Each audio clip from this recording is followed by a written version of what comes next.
Alors, ça consiste en une performance audiovisuelle jouée live, c'est-à-dire que toute la vidéo elle est générée en live et le son il est joué live par un groupe qui s'appelle Pavillon. Euh, et là, la petite particularité cette année, on va projeter la vidéo sur un écran d'eau qui fait 15 mètres de large au Bain des Paquis. Dans le fond, le projet s'appelle Cosmovision. Cosmovision, en fait, c'est une sorte de rite qu'ont les Amérindiens.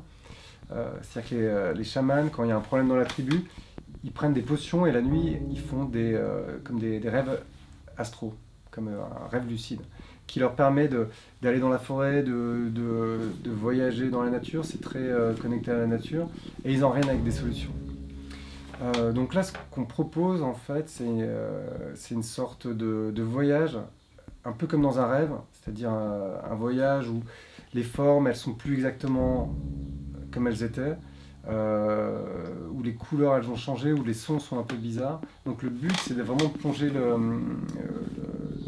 les visiteurs dans une sorte de trip, un petit peu psychédélique, mais assez méditatif, en fin de compte. Donc le voyage, on vole au-dessus du Cervin, on vole au-dessus de Genève. Et voilà, c'est un peu un trip.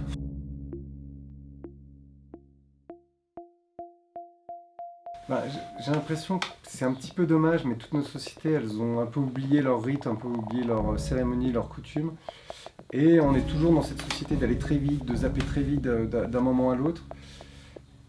Et on a aussi un peu cette déconnexion, le fait de vivre en ville, on n'est pas proche de la nature, on voit pas vraiment les saisons.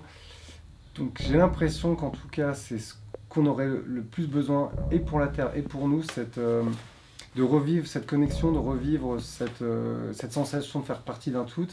Et puis c'est ce qu'on essaie de faire passer dans cette œuvre, de faire vivre l'expérience de la nature, l'expérience du voyage, l'expérience de connexion. Donc, je pense que effectivement où ça a du sens, c'est que c'est quelque chose qu'on a perdu, mais quelque chose qu'on a fondamentalement besoin.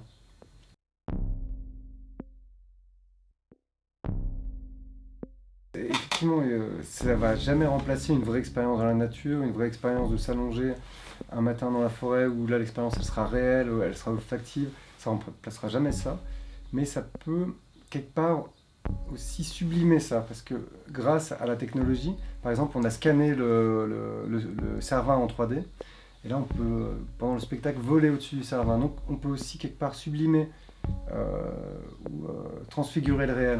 En tout cas on peut faire vivre une expérience qui n'est pas possible dans la réalité.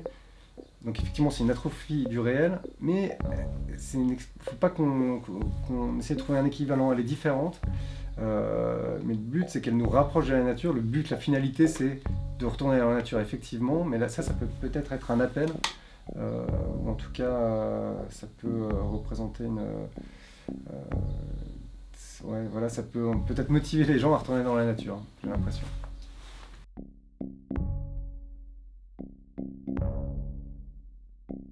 Bah, moi, j'ai plutôt une formation un peu technique. Et tout le temps, bah, surtout dans notre société, on a vraiment séparé la technique de l'art. Donc ça veut dire qu'on est ou technicien un peu geek, ou artiste, peintre.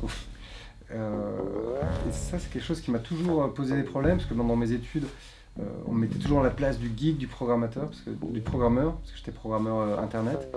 Donc il y a une quinzaine d'années, j'étais programmeur internet à Genève. Et Mapping Festival 2009, je vois l'œuvre de 1024 Architecture, Euphorie.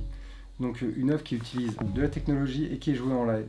Et d'un coup, ce que j'ai vu là, c'était vraiment une expérience qui m'a transporté, où l'utilisation, où la technologie devenait un outil un outil performatif. D'un coup, c'était plus un outil pour faire des logiciels, ça devenait vraiment quelque chose de performatif.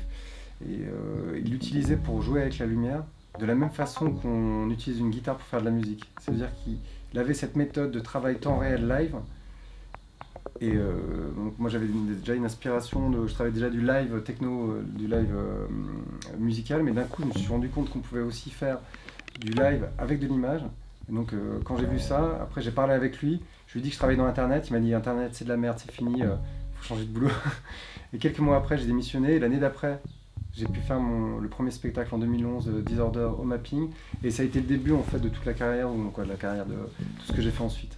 Donc voilà, la rencontre avec France 2024 en En 2009, ça a été le moment décisif pour moi, en tout cas ce qui m'a fait switcher.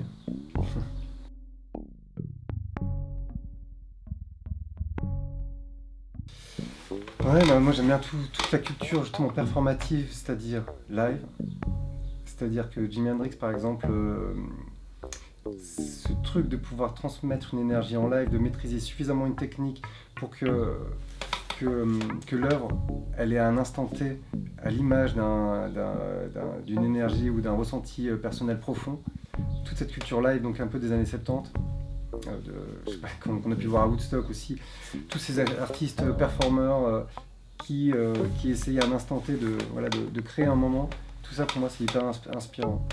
Moi j'arrive pas à travailler, par exemple les gens qui font des vidéos rendues, j'arrive pas à faire ça, parce que pour moi une vidéo qui est déjà rendue, c'est comme si elle était morte, elle n'existe plus dans l'instant présent, et c'est déjà du passé, c'est de la matière morte j'ai l'impression. Donc ce qui m'inspire c'est toute cette matière et cette façon d'être dans l'improvisation, c'est-à-dire des gens qui font des percussions, des gens qui vont faire de la guitare électrique, des gens qui vont danser, la danse contemporaine par exemple, d'être dans ce mouvement, d'être dans l'instant présent et puis d'être dans la performance, d'être dans ce moment-là où on ressent la vague à la manière d'un surfeur, c'est-à-dire qu'il y a une vague par exemple, je sais pas, dans une soirée techno, on ressent le dance floor et on joue en live et on renvoie ça, ce truc de live temps réel, pour moi ça c'est méga important. Voilà.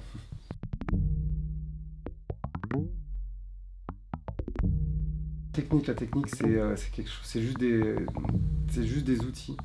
Moi j'ai l'impression, bah, c'est tout le thème du festival cette année, que on a peut-être un peu trop tout misé sur la technique en pensant qu'elle pouvait tout sauver, tout régler. Et plus ça va, plus je suis critique avec cette vision.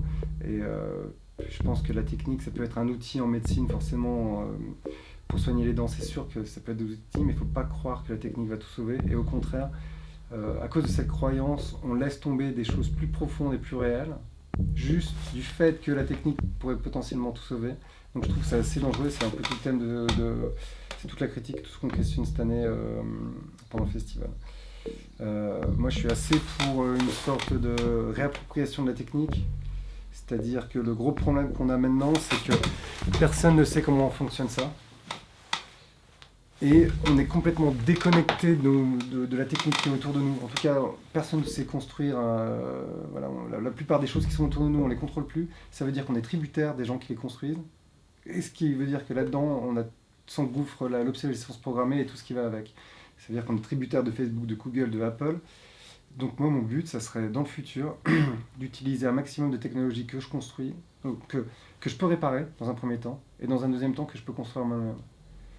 Donc forcément, c'est aller vers quelque chose de plus résilient technologiquement parlant, de plus sobre au niveau énergétiquement parlant, pour arriver à un niveau de souveraineté technologique, pour être moins tributaire de tous ces groupes, de toutes voilà, ces grosses entreprises de la Silicon Valley. Donc voilà, pour moi, personnellement, dans 10 ans, je vais être de moins en moins tributaire de la haute technologie et de plus en plus ancré avec les technologies un peu plus anciennes.